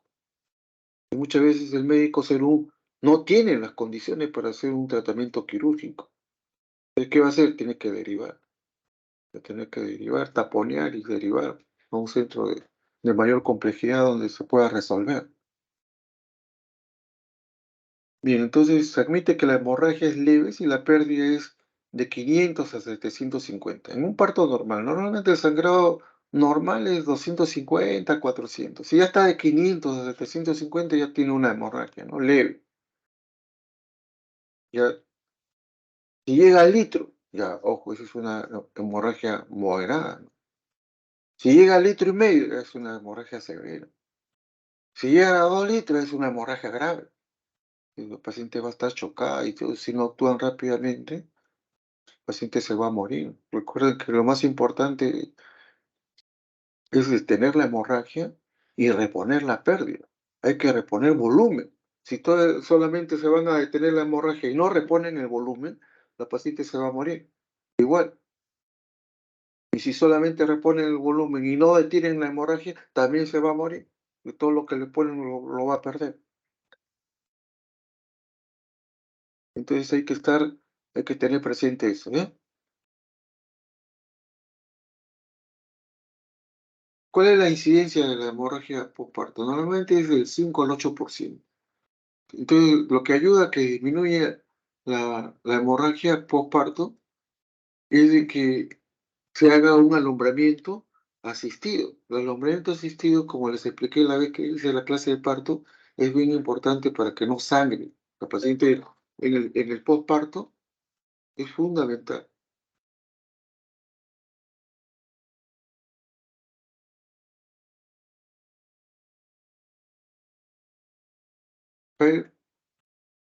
Un minutito, por favor, un ratito.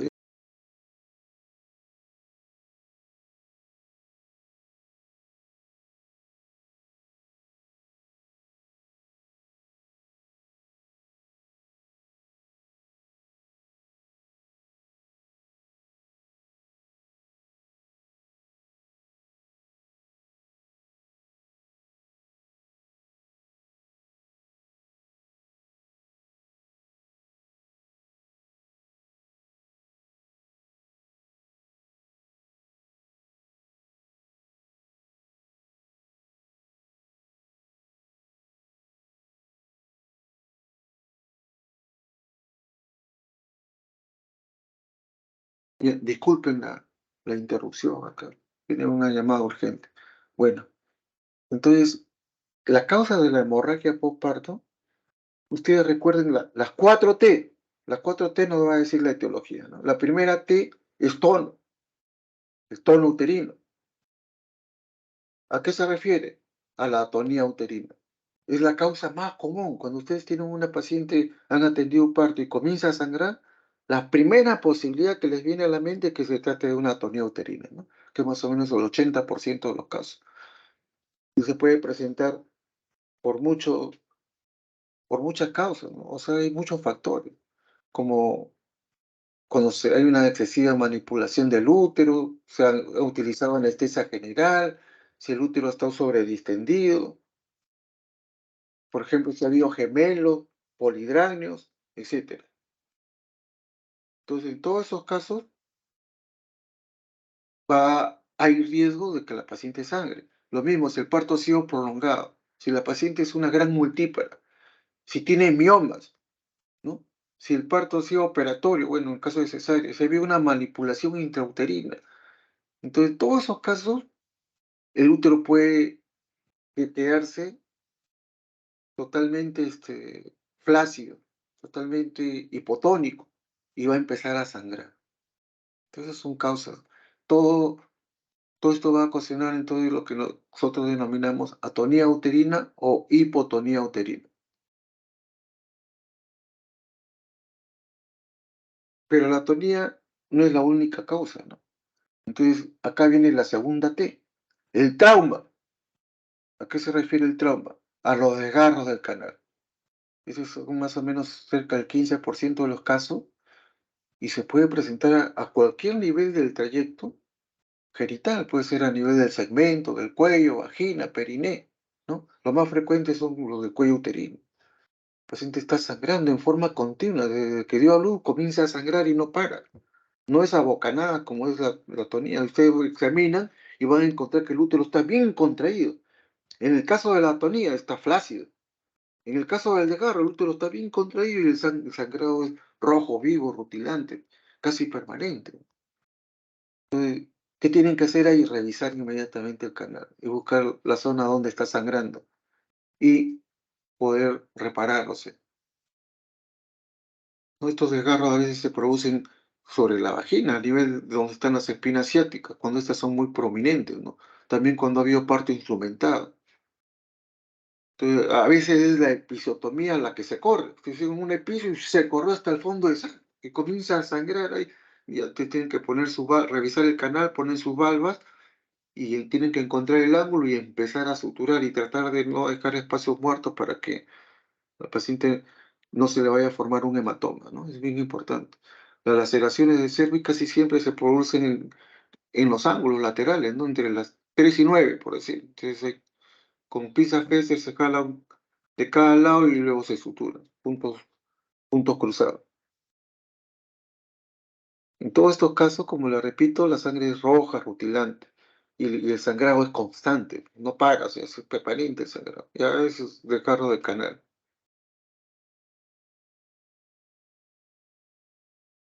La otra T, la tercera T, tejido, ¿no?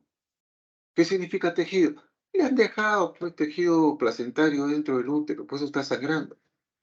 Pues el útero está contraído, ya revisaron un canal, no hay ningún desgarro, pero sigue sangrando, de adentro. Entonces, ¿qué es? Resto placentario, tejido placentario que se ha quedado dentro. Esto es más o menos cerca del 5%, ¿no?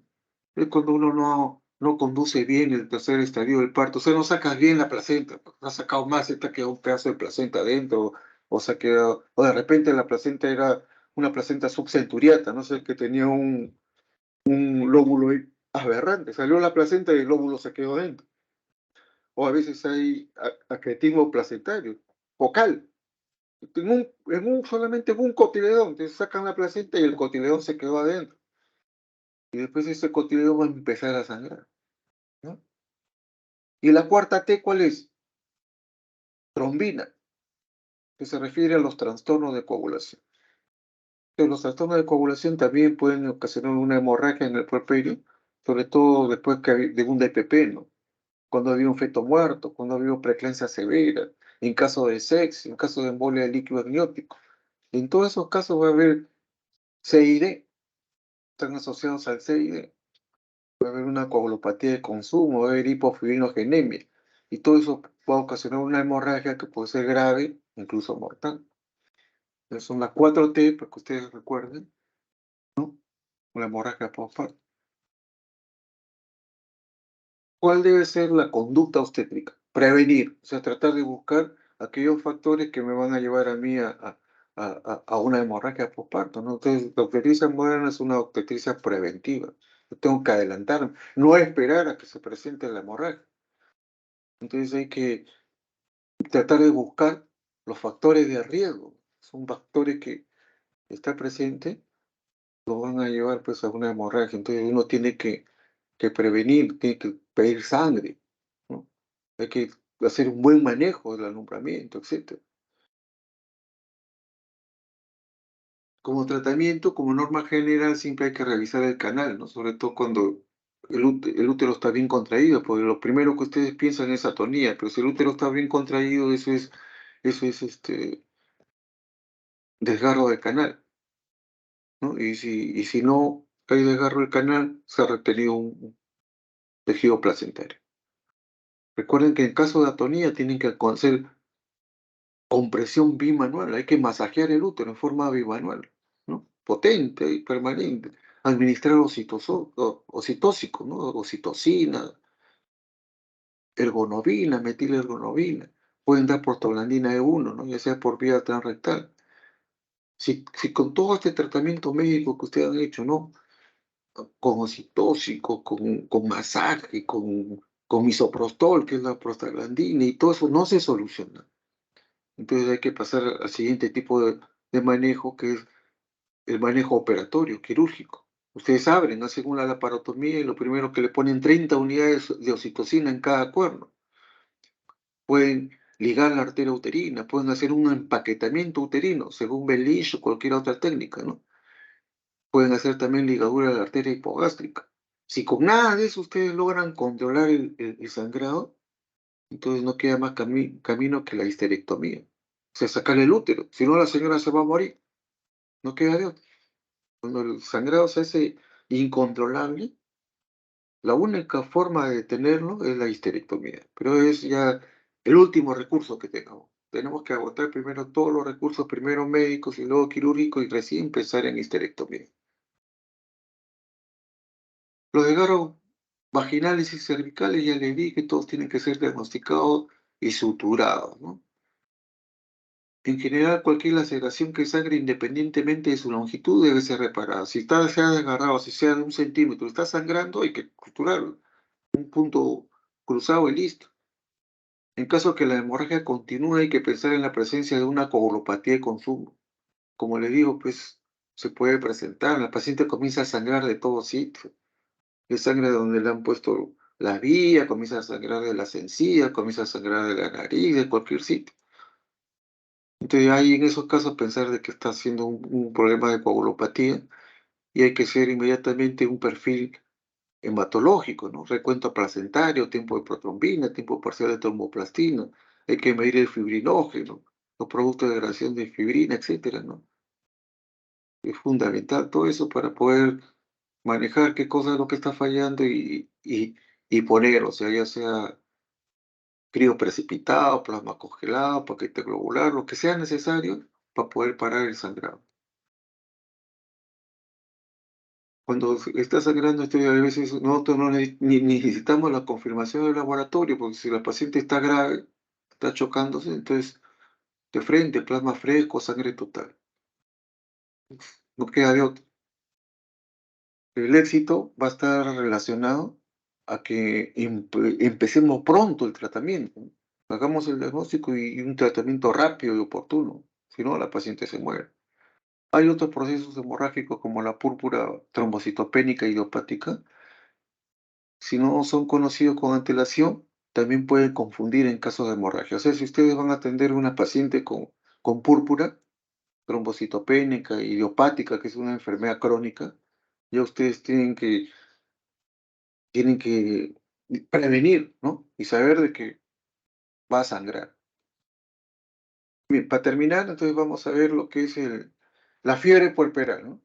La fiebre puerperal es toda alza de temperatura de 38 grados o más que se presenta después de las 24 horas del parto y hasta el 10.º día, o sea, entre el segundo y 10.º parto.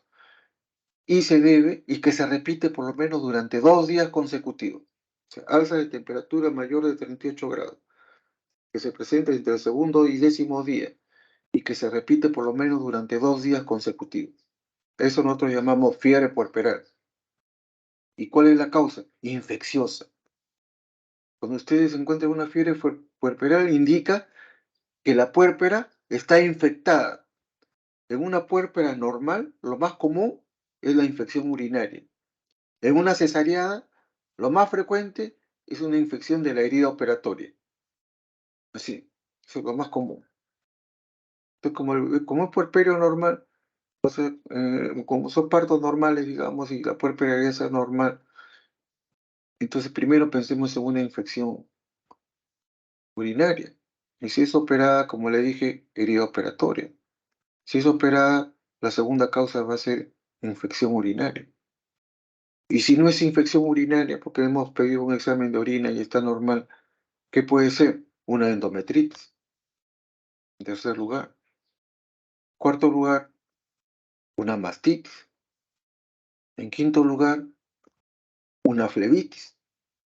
En sexto lugar, una infección de vías respiratorias, que también es común, sobre todo en invierno, ¿no? Las mujeres a veces le cambian, están sin ropa o están en un ambiente caliente ahí en sala de parto y luego la sacan a la intemperie para llevarla al servicio, qué sé yo, les puede dar una neumonía. Entonces, en sexto lugar. Después de esas causas, ya cualquier cosa puede ser. Ya ustedes busquen otro tipo de patología, ¿no? Pero lo principal es eso, infección urinaria, endometritis, mastitis, ¿no? Y necesaria la infección de herida operatoria. Y no dejar de lado la flebitis, sobre todo la flebitis que aparece en el miembro superior, porque le ponen vía, a veces le ponen vía mal o le ponen sustancias muy rápido que van a inflamar la vena. Pues se infecta eso, y da flebitis. De siempre buscar en las extremidades la presencia de una flebitis. Bien, entonces, con respecto a la endometritis, saber que hay factores que van a predisponer la endometritis, la rotura prematura de membrana, la cirugía, o sea, la cesárea, los partos prolongados, ¿no? El paciente está horas de horas ahí en sala de parto y todo el mundo la examina. Entonces, más de 6 tactos así ya te dice que esa paciente está contaminada. Que darle antibiótico para prevenir, si no te va a hacer una endometritis. Las heridas, desgarros y otras lesiones del canal del parto, ¿no? Se infectan y eso también pueden ocasionar una endometritis. La isquemización posparto del útero. El útero isquémico es propicio para infectarse. La exudación de la herida placentaria, o sea, el lecho placentario, también, o sea, pues ese lecho puede, cuando exuda mucho, se puede infectar. La retención de restos placentarios. Imagínense, ustedes le han dejado, no digamos la placenta, porque eso le va a ocasionar hemorragia, sino las membranas. Tenido membrana disociada, un pedazo de membrana se han quedado dentro. Eso se va a infectar. Las pacientes con anemia materna.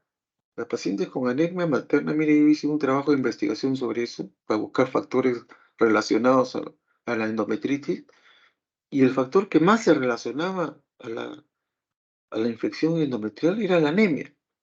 Todas las pacientes que hacían endometriosis, toditas eran anémicas, toditas. Entonces hay mucha relación entre anemia materna y endometritis. Hay otras pacientes con obesidad, con diabetes, con deficiencias nutricionales, con cesáreas previas, ¿no? Cicatrices operatorias previas que también pueden ser factores de riesgo para infectarse. En cuanto a los gérmenes, hay una serie de gérmenes, ¿no? Que pueden ocasionar una endometritis. El estreptococo anaeróbico, el pectococo, el pectostreptococo, los bacteriocios, el Clostridium es el peor, el más grave de todos, ¿no? Pero el fusobacterio, coli, enterococo, la Klebsiella, el micoplasma, la clamidia, el estafilococo aureus, el estreptococo beta hemolítico. Todo esto pueden ocasionar endometritis. Quizás el más frecuente es el estreptococo anaeróbico, Y el más peligroso, los Clostridium. Clostridium, pues, puede producir la infección icterohemorrágica de Mondor, ¿no? Que se lleva rápidamente a la paciente con shock séptico.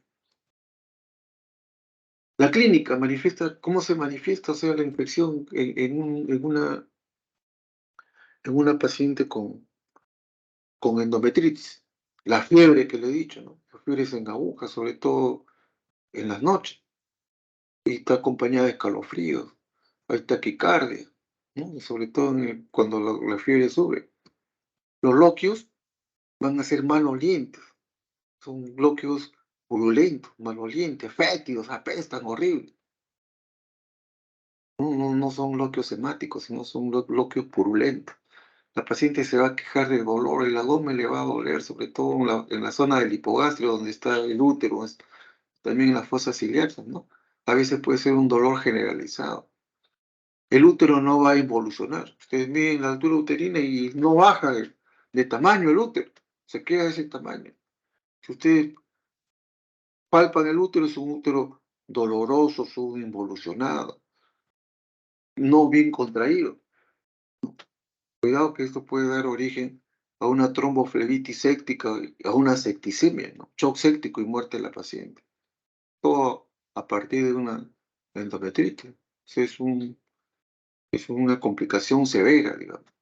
¿Cuál es el tratamiento? Primero hay que, paciente hospitalizada con reposo absoluto, hay que corregir todos los factores maternos que estuvieran alterados, ¿no? Hay que reponer la volemia, mejorar si está anémica, mejorar, hacer hemocultivo, hacer cultivo de sangre y antibiograma, administrar antibiótico terapia. Normalmente la antibiótico terapia es tratamiento triple, ¿no?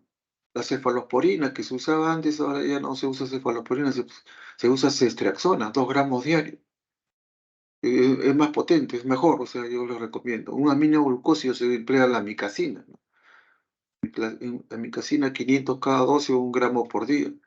Pero clindamicina, ampolla de 600 miligramos, 3 veces al día, ¿no? Con este tratamiento triple, ustedes van a poder controlar la, ¿cómo se llama? La endometritis, porque muchas veces no sabemos el germen que la está ocasionando.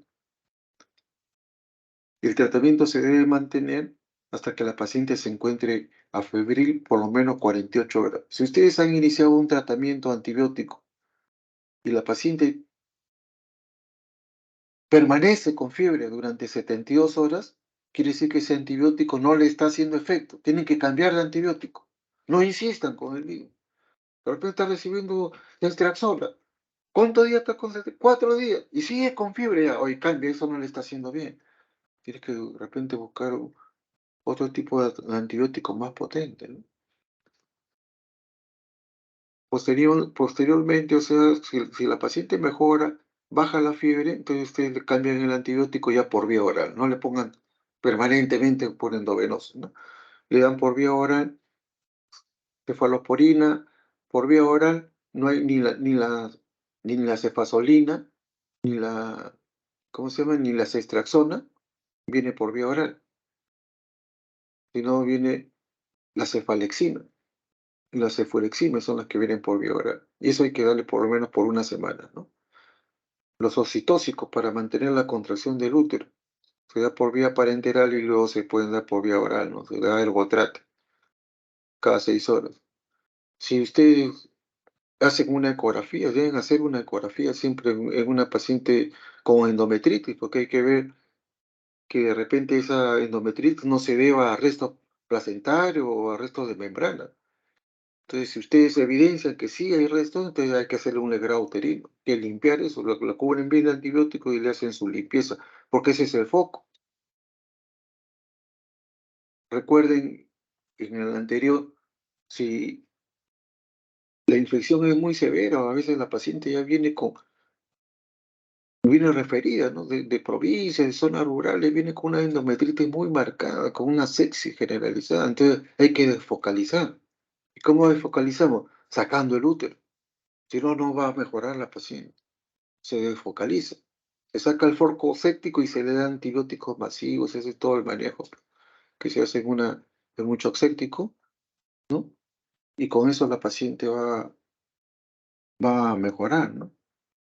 Hay que dar inotrópicos y corticoides y todo lo demás, oxígeno, y ese es por manejo ya del shock séptico. Pero si es una endometritis simple, con el tratamiento que le estoy mencionando, con eso mejora. El otro problema de la infección puerperal de origen genital, digamos, que hemos mencionado en este caso la endometritis, la otra es la mastitis puerperal. La mastitis puerperal es la infección parenquimatosa de la glándula mamaria. Y esta mastitis se dé antes del parto, es muy raro. Normalmente se observa en el puerperio y también durante la lactancia, ¿no? O sea, ya más tardíamente. Puerperio es los primeros días del parto, como dije, los primeros 10 días, pero después también se puede presentar en forma tardía, ¿no? Los síntomas de una mastitis supurativa aparecen antes del fin de la primera semana postparto, o sea, dentro de los primeros 10 días, ¿no? Y siendo la regla general, dice que ocurren hasta la tercera o cuarta semana postparto, o sea, se puede presentar durante todo el puerperio. La infección siempre es unilateral, ¿no? Y siempre va acompañada de inflamación. Y clínicamente, ¿qué más presenta? Escalofríos. Comienza con un ataque de escalofríos y inmediatamente pues da fiebre, ¿no? Hay taquifinia y dolor en la mama. Luego hay ingurgitación mamaria, la mama se vuelve dura, turgente, eritematosa, está inflamada, tiene signos de fluorosis, tiene edema, ¿no?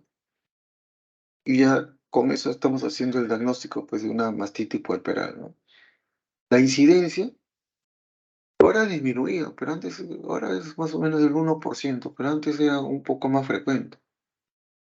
Y esta es bien rara porque no se da en mujeres que no están dando de lactar, ¿no? Las mujeres que no dan que no dan de lactar rara vez van a hacer una mastitis puerperal. Recordar que de todas las pacientes que hacen mastitis puerperal, que se les inflama la mama, se les infecta la mama, alrededor del 10% de esas pacientes se le va a formar un absceso que después vamos a tener que debridar. O sea, tenemos que cortar para debridar el acceso y poder curar la herida, si no, no mejora. Las manifestaciones locales pueden ser ligeras, pudiendo a veces pasar inadvertidas a la observación. Entonces está haciendo una fiebre puerperal, es una mastitis, pero leve y a veces no se dan cuenta que se trata de una mastitis, ¿no? Entonces hay que examinar bien. A veces piensan que es una infección en otra zona y es en la mama. O sea, nunca hay que descartar, nunca hay que dejar de lado, o sea, que cuando la paciente está con fiebre puerperal, se trata de una mastitis, ¿no? En cuanto a la etiología, el estafilococo aureus es más del 50% de los casos de mastitis. Dice 40, pero más del 50%. El estafilococo aureus está pues en la piel. Cuando se infecta la herida operatoria, se infecta la mama, es estafilococo aureus casi con seguridad. Pero hay otros gérmenes también que se pueden presentar, ¿no? El estafilococo coagulasa negativo, el estreptococo viridans también pueden ser causa de mastitis. Cuanto a la clínica, el dolor primero local y que después se hace generalizado. El eritema, ¿no? Los signos de flebosis, aumento de la turgencia de la mama. Se puede palpar una masa intra o retromamaria, es una masa inflamatoria, dolorosa, que se palpa ahí. A veces hay expulsión de una secreción purulenta por el pezón. Ustedes aprietan la mama y la leche sale con pus, ¿no? Es que está indicando después de que hay una mastitis.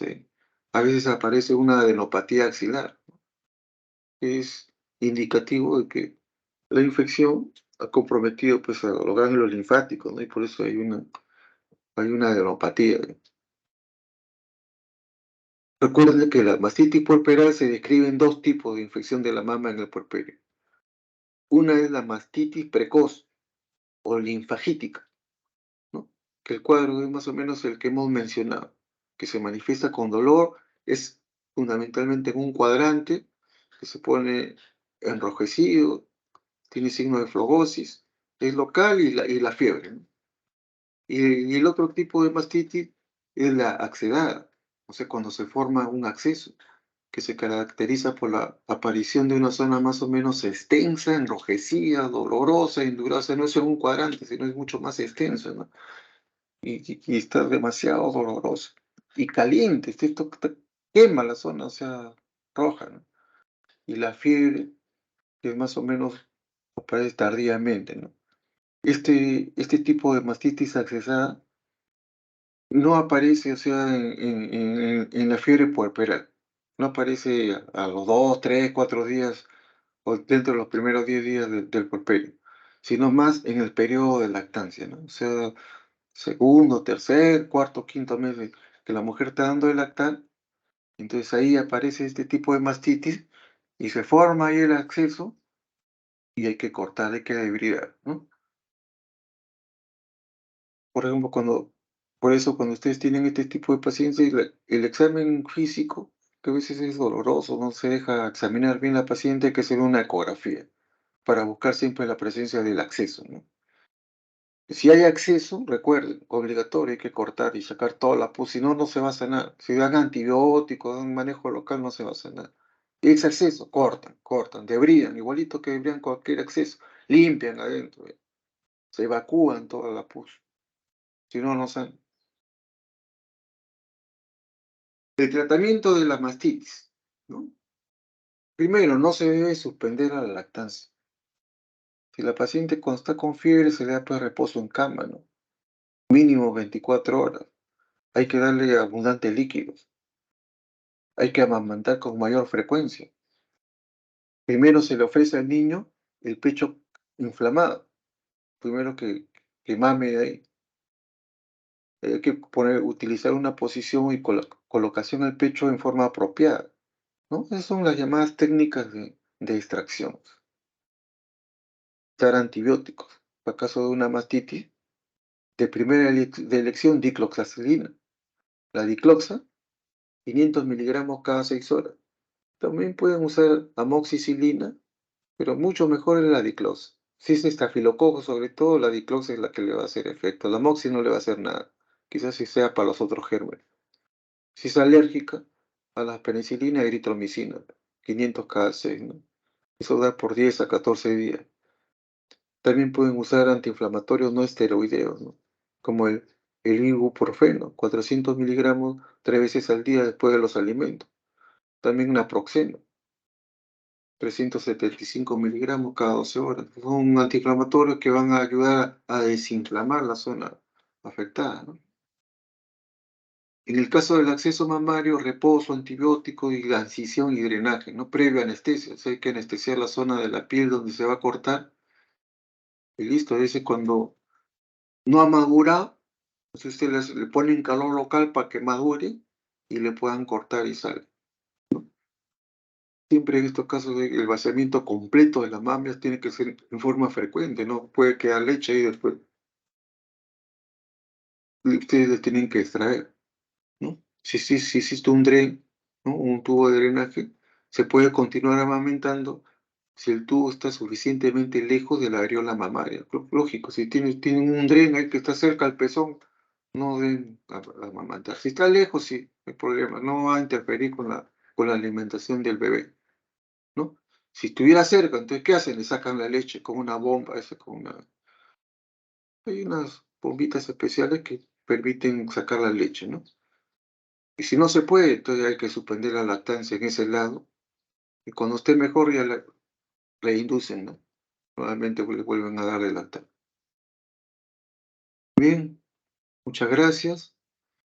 Ha sido un poquito extensa esta clase, que han sido 2 clases en realidad, y capítulos, no han sido clases, capítulos que lo hemos tratado de resumir al mínimo, pues, para que se pueda escuchar.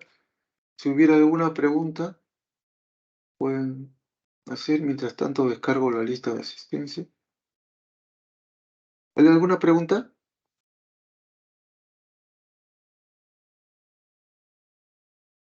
¿Ninguna? Parece que no, hasta ahora ha estado claro.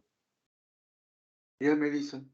Muy bien, a mis alumnos me toca una actividad el día martes sobre desgarros, oasis y todo lo demás, episiotomía, episografía. Por favor, va a ser en el centro de simulación de maquetas, ahí va a ser, ¿ya? En la maternidad. Todo el grupo, los 12 alumnos que están en el IMP, por favor lleven su dunlopío para que puedan suturar y lleven también su hilo. Compren en farmacia un crómico, un cagu crómico 2.0 y lleven su dunlopío más o menos grueso para simular la zona de la episografía, la cortamos y ustedes luego lo van a suturar en 3 planos. Todos con su dunlopío y su hilo, porque ahí hay equipo de sutura hay ahí en el centro, no hay problema. Solamente llevan sus guantes, su dunlopío y su caudo. Ese es el material que tienen que llevar para poder enseñarles cómo se sutura la epicio. ¿Está claro? Muy bien, ¿alguna pregunta? ¿Ninguna? Muy bien. Entonces, les agradezco a todos su paciencia, les agradezco su participación, el estar presentes en la clase.